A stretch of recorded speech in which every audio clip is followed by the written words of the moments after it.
Hello and welcome back to Continental Club, where we discuss the hottest topics in European football. Joining me today, as ever, it's Henry Hill and Michael McCubs. Henry, how are you? Another great week of Champions League action.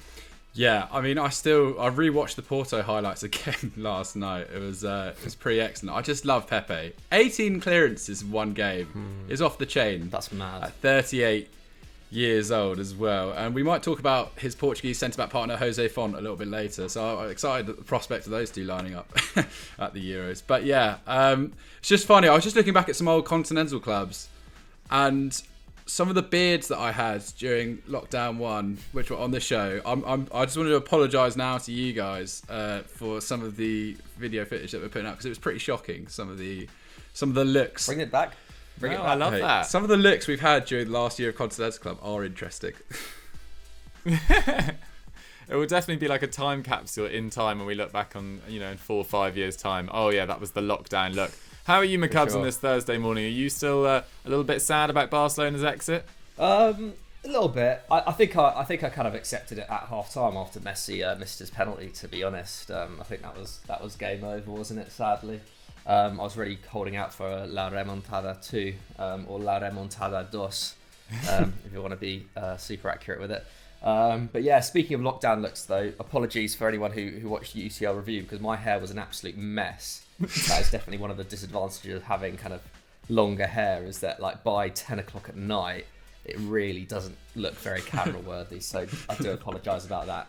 And that's one of the reasons why I'm definitely chopping this thing off as soon as barbers open again. I've had enough of the long hair, unfortunately. I loved it for a while. Now I've fallen back out of love with it. But yeah, otherwise, Dukes, yeah, I'm all good. Good man. Yeah, all good things come to an end. McCubs' hair, like mine, it's nearing the end, perhaps. Right, we are going to talk. We are going to talk. If I go bald in the next 2 years now, Dougie, I'm blaming you. No, I can't. I'm not some sort of voodoo witch. I can't put a curse on baldness. Anyway, let's get into the main debate, because we're getting very distracted already. We are talking about Barcelona, because Joe D. Shepherd said if Messi leaves this summer, who could they sign to replace him? Now, we are going to talk about that, but much more interestingly for us is what's gone on at Barcelona in the last few weeks, because Bartomeu's been arrested, a new president's been elected. That 2-0 win against Osasuna took them to within 3 points of Atleti. That then expanded to 6 points after Atleti beat Athletic Bilbao, thanks to goals from Marcos Llorente and Suarez last night. And they're now out of the Champions League, obviously. But we want to break down, really, who the new president is, what he stands for, and what he's going to do for the club. And McCubs, we're going to kick off with you, because you've written quite extensively about Laporta. I mean, what do you think his return means for the club, and sort of give us a bit of backstory, effectively? Yeah, I mean, I feel like I know as much as how he approached this election, and in terms of kind of what he brought to the club initially in those kind of glory years. And I think that those kind of glory years are a big part of why he got elected again. And he did so emphatically. He got 54% of the votes, a landslide by many accounts. And the 50-year-old taking over the second time. Obviously, he was in charge between 2003 and 2010. He's actually the first president to return to the post in over 70 years. So quite a feat. He won 14% more of the vote than second place Victor Font, who was obviously that early front runner before Laporta's campaign really stepped up around the turn of the year. Memories, like I said, memories of that first stint, I think served him really well. Obviously, that was a time when a kind of time of turmoil for Barcelona when he came in 2003. Joan Gaspar had been president since July 2000. The club had finished fourth and sixth in his 3 years in charge. That was an era where Van Gaal came back to the club, and although he brought through players like Victor Valdez and Xavi, results on the field really weren't great. He wasted players like Riquelme, Quaresma came and went in that time. It was a very kind of transitional period for Barca, and Laporta came in and really shook things up. He was seen a little bit like a kind of JFK figure, a kind of bright new hope. He brought in other kind of young progressive figures like Ferran Soriano and Chiqui Bejarestein, who of course are of Man City fame now. Man City really brought them in order to persuade Pep Guardiola to get to the club and really kind of shake up the City project. And they've done so incredibly well. Just look at the results of the last 5 to 10 years. And yeah, Laporta, as this kind of young new president, really brought a sense of swagger back to Barcelona. His first signing was Ronaldinho, and Ronaldinho kind of culturally was a massive deal for Barcelona. They had missed out, although he initially promised David Beckham in his campaign. They missed out on Beckham, but yeah, Ronaldinho was immeasurably a better signing. And then the likes of Eto'o followed after him. Obviously, Lionel Messi came through around that time, and a lot of his early development was obviously influenced a lot by being around players like Ronaldinho. And of course, he eventually hired Pep Guardiola in 2008 after the kind of Frank Rijkaard project kind of fell apart. Johan Cruyff, he obviously brought back in as well as an advisor. He originally recommended Rijkaard, and also back to the Guardiola appointment in 2008. So yeah, an incredibly successful season. Won the European Cup in his third year in charge. Won the treble in 2009. The kind of list of accolades is pretty hefty. But it wasn't perfect though, and I think this is something that Barca fans who voted for him, I think, maybe purposefully overlooked a little bit, just because the club is in such a crisis now, and he does have that track record of having taken over the club, who were also in financial turmoil when he did take over in 2003. Let's remember, I don't have the specific numbers here. It wasn't quite as severe a situation as it is now, but it was still a pretty severe situation for the time. But yeah, he's fell out with Sandro Rosell, who was kind of his right-hand man for a long time. Also fell out with other directors like Bartomeu. There were some flops in the transfer policy as well, like Harrison and Henrique. There was a commercial arrangement with the Uzbekistani team, Bunyodkor, who I believe Rivaldo played for a bit, but they were the favoured team of the dictatorial regime there. So that wasn't a great look. And he also used club funds to spy on fellow directors during his first term as well, which was something that kind of came to light, I think, in 2009 as well. I think there were reports that he was spying on players as well. So that was pretty shady, obviously. Yeah. And kind of echoes of the kind of Barcagate stuff of last year with Bartomeu. So far from a squeaky clean kind of figure. And when Rosell then took over from him in 2010, actually, he made big claims that he'd left the club in massive debt as well, which he hadn't declared to him. That then went to court a few years later, and I think Laporta came out of that well, so I wouldn't want to say that was definitely true or definitely false, but yeah, so yeah, it's not like he's got the most squeaky clean image. However, like I said, I think just the confidence that he brings, the charisma he brings, the kind of swagger that he brought to Barcelona in the mid-2000s, and the fact that he appointed two excellent managers who went on to win European Cups for the club, suggests that, yeah, he's got that something that can make Barcelona special. He's got the contacts, he's got a very good relationship with agents like Mino Raiola, which means Barcelona will have that extra oomph potentially in the transfer market. He also has good relations with figures within the Spanish football hierarchy as well from his first time with Barca. So yeah, he's just all around a very well-connected guy. I think those kind of things made up the small margins which eventually led to his victory over a candidate like Victor Font, who was, I think, probably more forward-thinking, had a lot more new ideas, and was probably the more interesting choice. But I think Laporta just seemed like a safer pair of hands. Yeah, I think that's definitely the case. It's definitely that CV of getting Barcelona out of a crisis beforehand. And there was a really telling moment, I think, during the debates pre-election where Victor Font was sort of having a go at Laporta's more shady history. And Laporta turned to him and said, while you were making presentations, I was winning European Cups, which is just effectively like the ultimate put down. And so it proved. I mean, all the socios were just sort of so impressed with Laporta, as you say, his charisma, his force of personality. But Henry, it is quite a different scenario facing him now than in 2003. I mean, it's a very different economic situation of Barcelona. It's a very different playing situation as well. Yeah, it's really fascinating. A lot of the things McCubs said there, just about what exactly Laporta plans to do to arrest this situation. Like you said, it is a lot of cult of personality that seems to come with him. He is a very suave-looking guy. He's got the resume to back up a lot of the things he said. However, I mean, just 3 of his former directors from his first spell will be coming back to the club with him. Like you said, he's made an enemy of Rosell, Soriano and Begiristain, and now at Manchester City with Pep, and Ingler was chief executive at Lille until last year, and obviously Johan Cruyff has sadly passed away in 2016.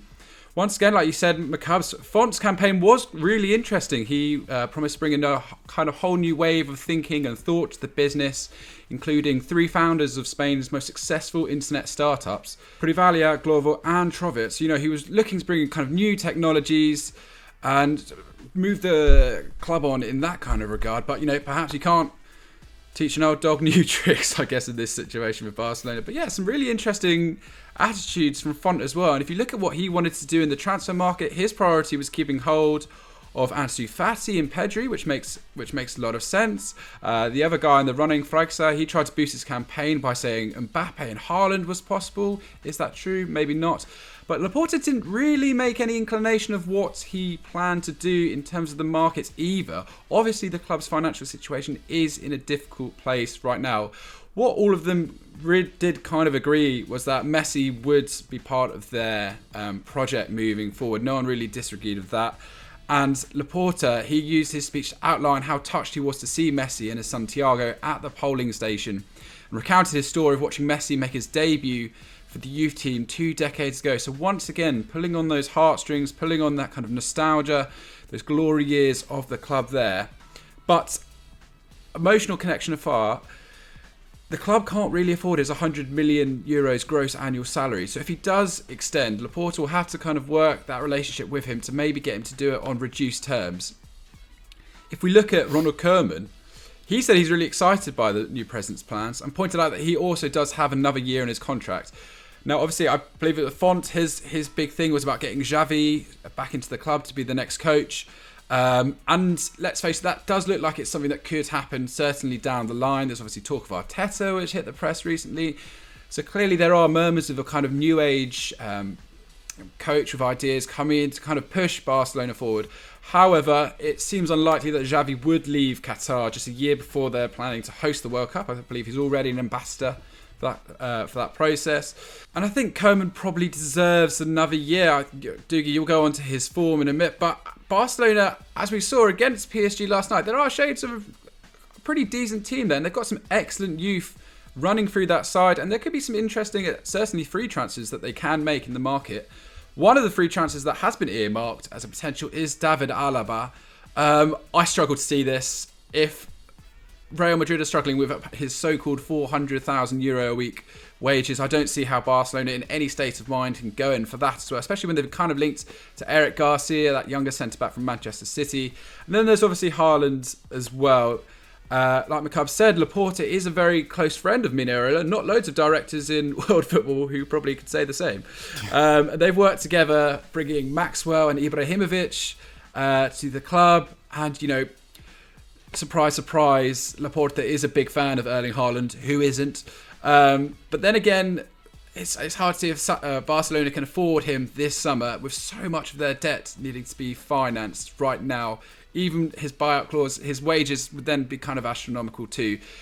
So yeah, like I said, it's not plain and obvious what Laporta really intends to do with the club, other than using his kind of incredible connected CV and circle to boost him forward. But it is interesting. And you know what, Dougie? Like we said, Barcelona are not in the worst state of mind right now. On the pitch, certainly.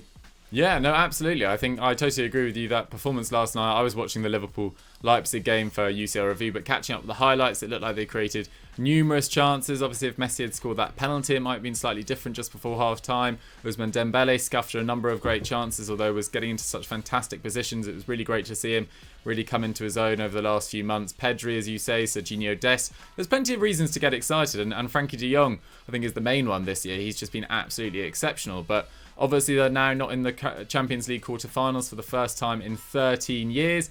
But to be honest, I don't think that really matters, as bizarre as that is to say. Like, they weren't going to go win the competition as it is. Does it really make a difference whether they made the quarterfinals, then got knocked out there, or got humiliated by a Man City or Bayern Munich, in the semi-finals?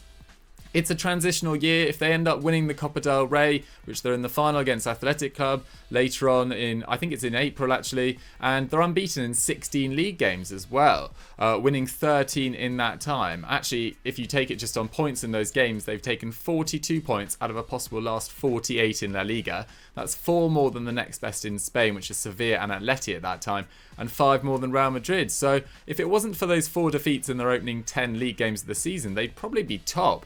They're currently 6 points off Atleti, who, as I said, got that win against Athletic Club last night and look like they'll probably go on to win the title, but it's no guarantee. And if Barcelona finish second in a transitional year when everyone was predicting absolute bedlam, I remember doing a podcast with Joe and Pato earlier this season. I don't mean to call them out because it wasn't just them, but they were basically suggesting that Barcelona might not finish in the Champions League, whereas now it looks pretty comfortable. I mean, they've scored 7 more goals than next best Atleti. They've got the 4th best defensive record with 22 goals conceded, but that's just 4 more than Atletico Madrid, who've got the best record, and XG rates them as the best side in Spain.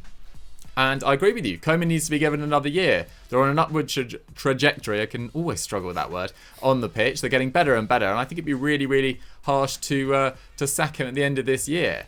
If Messi was to leave, it seems highly unlikely they'll be able to afford to bring in a superstar. Obviously, they've been linked with Memphis Depay. That seems like a very sensible move. If they were to lose Messi, they've been linked with Gini Wijnaldum. They've been linked with David Alaba. As you say, I think David Alaba is going to be really, really difficult unless he drops those wage demands. But Depay and Gini Wijnaldum drop Messi from the wage bill.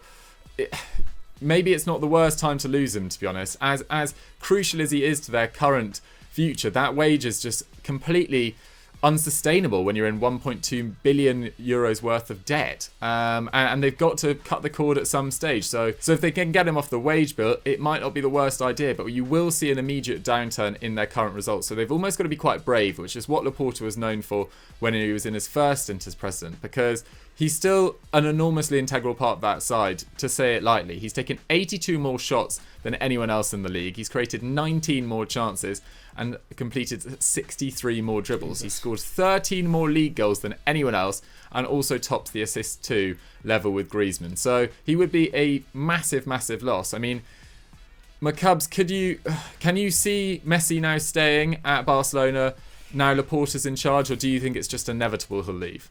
I mean, I don't know whether it's the Laporta propaganda getting to me, but I do feel like the fact that he voted, like this is I didn't realise until like yesterday. When he voted, I saw him voting. I was like, okay, cool. That's quite an iconic image, isn't it? I didn't realise that's the first time he's ever voted in a Barcelona presidential election, and that is telling.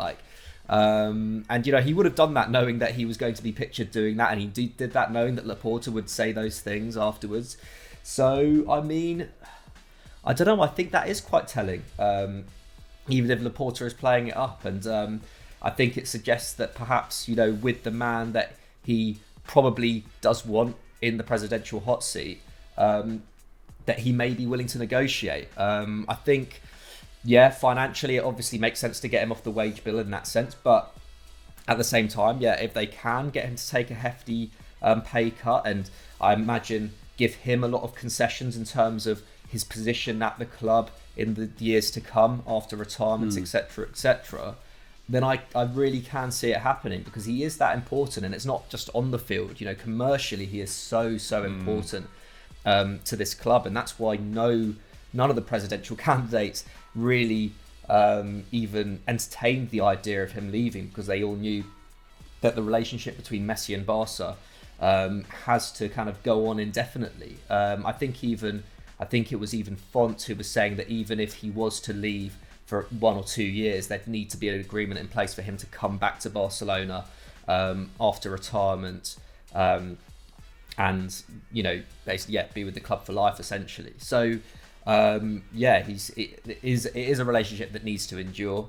I think at the moment I would be I mean, I'm certainly a lot more hopeful that he would stay now than I was say a month ago. I think at the moment it looks more likely that he'll stay than not. Oh, there we have it. McCubs is saying Messi's going to stay, potentially. Henry, just quickly before we move on, Memphis Depay is probably the name that seems most likely to come in if Messi does leave. Do you think he's the sort of calibre of player that could step into the superstar's shoes? Well, he's been brilliant again for Lyon. I think he is a leader. He's that charismatic presence. I think in terms of a free transfer for a forward, he's about as close to kind of fitting the bill of what a big side needs in terms of his kind of social media presence and everything like that. He scored 14 goals for Lyon as well. But don't forget that team, it's got a lot of them talks about rejuvenating La Masia. I think Elias Moriba, he scored on debut the other day. There's, like you said, Pedri, Fati. There's a lot of talent in that forward line. And if Griezmann, he's been playing much better this year with Depay as well. So if they did make that brave shift and move him on, but obviously the money would have to be right. They do have that kind of talent knocking around, which is available, and I think it's going to be a really interesting time. But yeah, I do think Depay would be an excellent signing for Barcelona. Yeah, I tend to agree. There we have it, guys. That's our opinion. But crucially, we want yours. What do you make of Joan Laporta's election? What do you think he's going to do? Do you think Messi's going to stay? Get all the answers to those questions in the comments down below. And let's move on to our big match preview. This weekend sees Sevilla take on Real Betis in the Seville derby, RB Leipzig versus Eintracht Frankfurt in a massive European clash for the top four in the Bundesliga. AC Milan take on Napoli, Sunderland take on Tranmere in the Papa John Trophy final on Sunday at Wembley. Massive game, hence the Sunderland shirt today. Anyway, but we are going to travel for our big match preview to Ligue for a clash between Monaco and Lille, fourth versus first on Saturday afternoon. Absolutely massive game. McCubs, let's break down Monaco because it's been a pretty good campaign, all things considered. Yeah, I mean, they got off to quite a slow start, didn't they? They lost 3 of their opening 12 games. They sat in 12th at the end of October. So it looked like potentially another disappointing campaign for them. But since then, they've been pretty excellent. They've won 14 out of their last 20 league games. They've drawn 2 and lost 4. They're now 4th, 4 points behind third place Lyon and 7 off this weekend's opponents, Lille. And 3 of those 4 defeats actually came in the space of 10 days in early December. So they kind of went through a bit of a rough patch. But otherwise, it's been a very, very consistent run of form for them. They've only failed to win 3 of their last 13 league games. But then their 4th defeat did come most recently, last weekend away at 14th place Strasbourg. In a game in which they looked pretty lacklustre. They dominated possession. But I think they only mustered about 5 shots, and then late on Strasbourg punished them. So they only really had themselves to blame there. So they'll definitely be hoping to come back. Obviously, they beat PSG a few weeks back as well. So, they've got a taste for the big games this season. Going forward, they've been excellent. Only PSG have scored more than their 56 goals, which is level with Lyon as well. But they've got the 9th best defensive record in the division. They've conceded 38 goals, which is 13 more than Lyon, 21 more than Lille and PSG, who I believe have the joint best defensive record in the division. They're ranked 5th for shots, 2nd for shots against, 4th for expected goals. So generally speaking, expected points. So generally speaking, they're kind of where they should be. But considering, they concede the 2nd fewest shots in the division. It is pretty mad that they've conceded so much, and they've actually conceded 8.6 fewer goals. They should have conceded 8.6 fewer goals according to XG. And obviously, you can take what you will with XG, but that's quite a big figure, which suggests that there is a bit of a discrepancy there. I mean, for example, in the Strasbourg game, the goal that they did concede was 25 yards out, bit of a grass cutter. Keeper probably should have done better actually. And he has been a bit of a problem, Benjamin Lecomte, in goal, because he's let in 7 goals that post-shot XG would predict that he would save, and he only has a save percentage of 55%, which is by far the worst in the division. So he has been kind of their Achilles heel this season, and I think Monaco fans will probably be a little bit worried with the likes of Jonathan David and Jonathan Bamba kind of bearing down on him in this game. Lille have one of the more formidable attacks in the league, don't they? As for their best players, Kevin Volland has been had an excellent start to life in Ligue and has only 13 goals and 7 assists this season. Wissam Ben Yedder has carried on his excellent form from last season, perhaps not quite as prolific, but with Volland alongside him, he hasn't necessarily had to be. 13 goals and 4 assists for him. So they've really struck up an excellent partnership. Only Mbappe and Depay have scored more goals than them this term. Alexander Golovin has really stepped up as well in limited game time. 6 goal contributions in his first season, 7 last year, and now has 4 goals and 6 assists in just 466 league minutes this term. Have had some EFD fans get at me in comments on videos and stuff recently saying that we need to talk about him more. So there's your little bit on Golovin.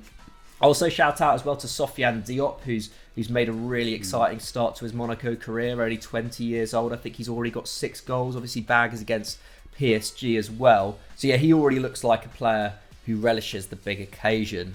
So yeah, all in all, Monaco, a lot of things to be excited about. They've won 6 more games, lost 3 fewer and scored 12 more goals than at this stage in the 2019-20 season. They currently have 15 more points. They're on for their best finish since 2017-18 when they finished second. Obviously that was the year after they won the league.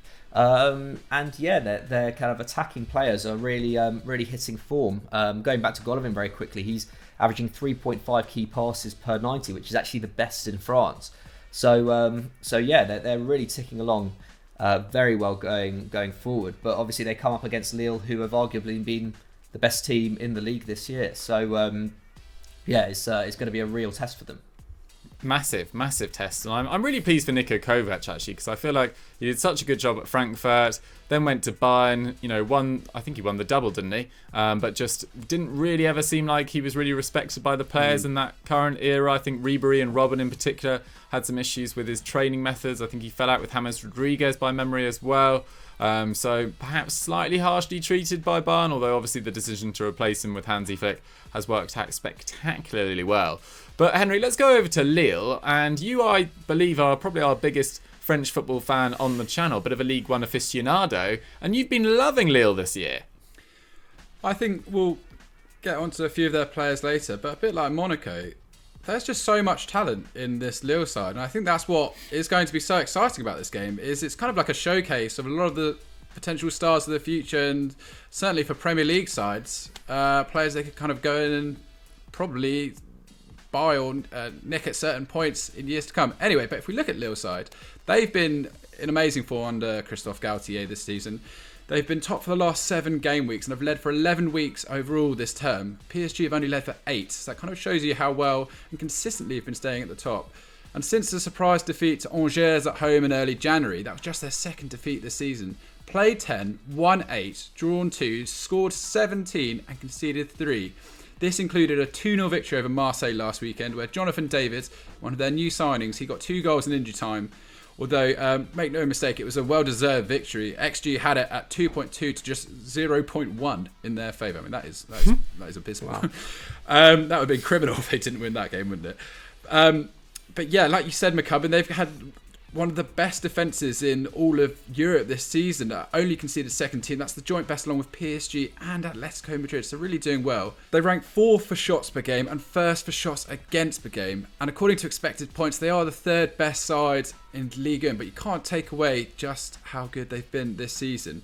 If we go back, they've already gained more points than in 5 of their last 6 completed seasons, only gaining more in 2018-19 when they finished 2nd. And bear in mind, they last won the title a decade ago in 2010-11. So this is a really massive opportunity for them to push on and potentially, rewrite history once more. And if we look at the players in their side, like you said, Jonathan Bamba, brilliant, 14 goal involvements. Yazici as well with 11, and Jonathan David on 10. Bear in mind, he didn't even score in the league until I think it was like late November, and then since then he's gone and bagged 9 in the league. So he's been brilliant, because there were some worrying signs. I think they broke the Belgian transfer record to sign him out of Ghent, and it took him a while to find his feet. Another player who's found his feet brilliantly as well, Burak Yilmaz, 35 years old when they signed him on a free transfer from Besiktas. A lot of eyebrows raised, but he's just proven to be brilliant so far for Lille this season. And the thing is, they've got such an excellent spine to that side, which makes them so effective. They've got Jose Font at the heart of defence, 37 years old. He's playing brilliant, alongside Sven Botman, who's this youngster they signed from Ajax for about 8 million euros, who's already looked an upgrade, really, on Gabriel Magalhaes that went to Arsenal, and they'll probably be able to turn a massive profit on him once more. And then in midfield, they've got Benjamin Andre, who deserves a massive shout out. Completes 88 tackles, 33 more than the next best in their side. He's also completed 16 more interceptions than the next best Botman, and averages 6.2 tackles and interceptions. Leads the side for passes in the final third, and second for progressive passes as well. What more could you want? 30 years old. I think they picked him up for almost nothing from Rennes in 2019. And also in goal, they've got Mike Magnan as well, who's one of the best kind of young French keepers in the game right now. I think Pat wrote about him recently as a potential replacement for Jordan Pickford at Everton. So he's certainly someone that people should be looking at. He's got over 100 Ligue 1 appearances, already 25 years old. So they've got that quality spine, and then the rest of this kind of really young, exciting team have been able to kind of grow and blossom around them. Jonathan Bamba, like you said, being probably the most significant of all of those, leads the side for shots, key passes, and joint with Ikone for dribbles as well. I think we spoke about it recently. He's recovered from a pretty shoddy last season, and he's been excellent this term. I guess the question is, can Lille actually win Le Championnat? And, you know, they've taken 26 points out of a possible 33 since the turn of the year. PSG have taken 25.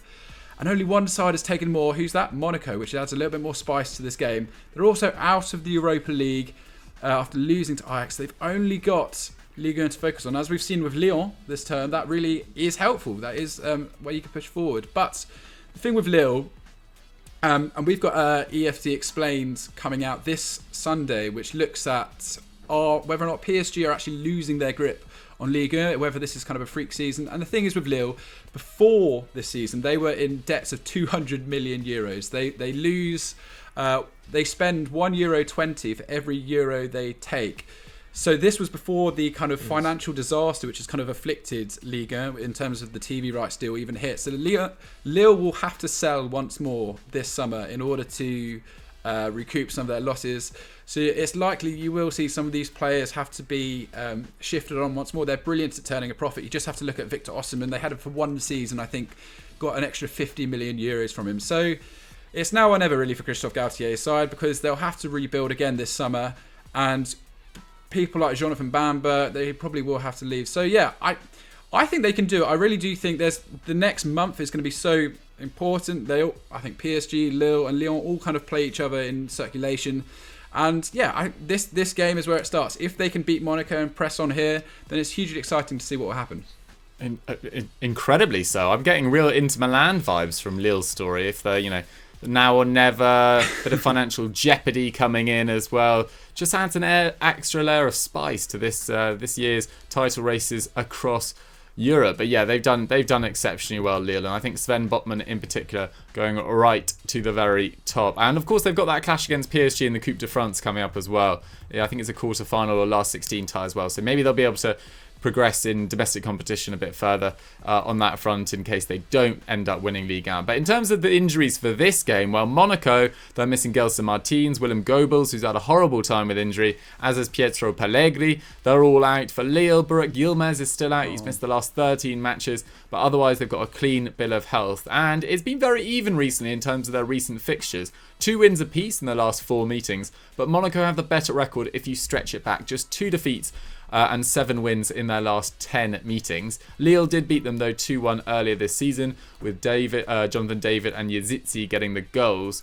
Guys, we need a prediction. I don't want to blow my own trumpet, but I got Atletico Madrid and Real Madrid spot on. So get that in the comments. Ibrahim Hashim. 1-1 I said. McCubs, what are you going for this one? I was close as well. I was so holding out for that 1-0. I'm going to say, I think 2-1 to Monaco. Oh, a home win. Henry, are you in agreement?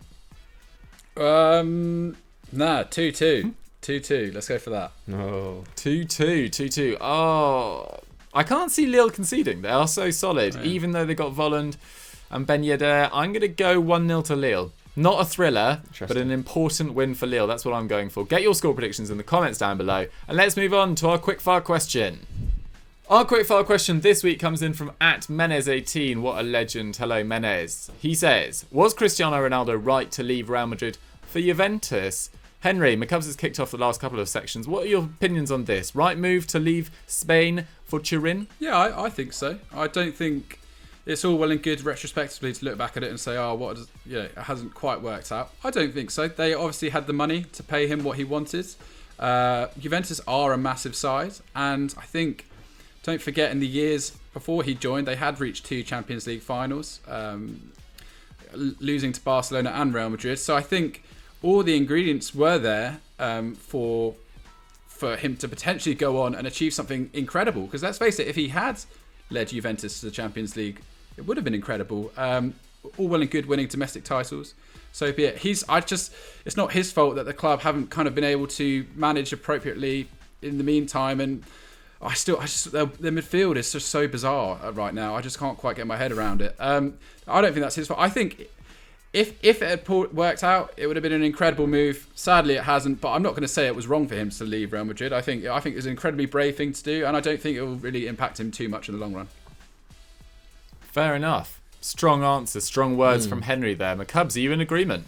Yeah, I mean, for the sake of the argument, it would be good to go against it. But I'm not totally out of agreement. I just think it was badly timed, wasn't it? I think if he'd maybe gone a year earlier, I think Juve were in a better position in 2017-18 than they were the following season. He would have had 2 seasons under Allegri. He's played under 3 managers already at Juve now. I just think Juve were kind of coming to the end of that cycle when he joined, and I think obviously retrospectively it now looks like a little bit more of a desperate move on Juve's part in terms of what they wanted to achieve on the field, at least, because obviously commercially it made a lot of sense, and it continues to do so. He's been commercially a very successful move for them, but in terms of on the field, I think 1 or 2 years too late. And I think even though his scoring record in Italy has been amazing, it's still not been quite on the level that it was when he was at Real Madrid. So I think there was maybe a little bit of I remember when he went to Juve, everyone was like, oh, he's going to score like 40, 45 goals in Serie A because, it's not quite as on the level of La Liga and whatnot. And that's not really been the case, partly because he's not necessarily in a side which was, I don't know, as forward thinking, I guess, as Real Madrid were under Zidane and under Ancelotti and under Mourinho. So I think it was just a poorly timed move. But I think with Henry, if I'd been in his position after having done everything that I could have done at Real Madrid, having already done that at Man United, then and moved on to another challenge, I think it was, I think it made a lot of sense for him to try one last kind of final challenge kind of in his twilight years.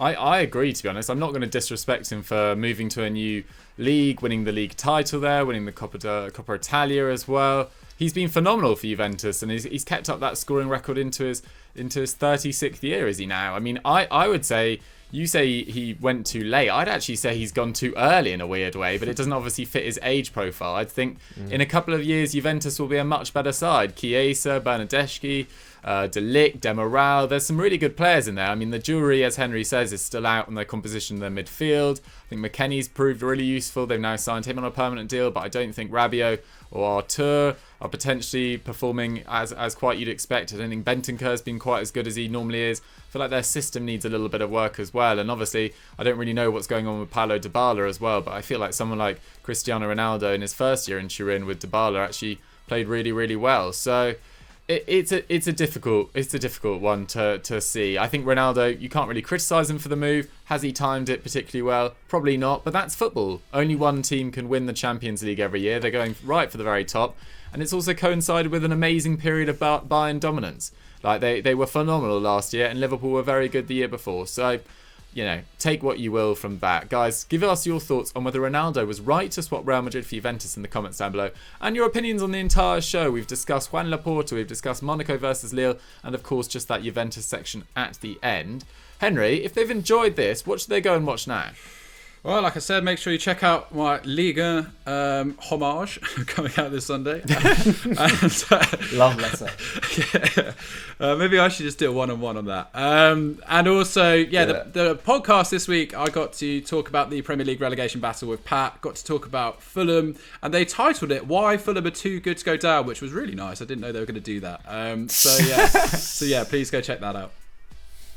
Oh, good stuff. You must still be on a high off that famous Anfield win. What a win. So convincing. Anyway, McCubs, what would you suggest they go watch now?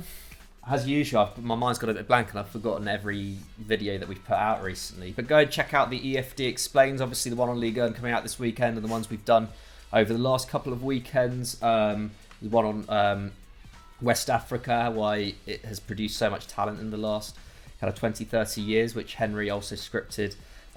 Really, really good explainer, that one. Go and check out the FD Explains as well. We had one on Thiago in Liverpool, why pundits are wrong about him, and there's one coming out this weekend about why Newcastle are such a boring team, which I wrote, and I'm not sure, I have no idea what kind of reception that one's going to get, because it's just all about Steve Bruce. But yeah, so any Steve Bruce fans out there, or any Steve Bruce enemies out there, go and check that one out when it comes out on Saturday or Sunday, I believe.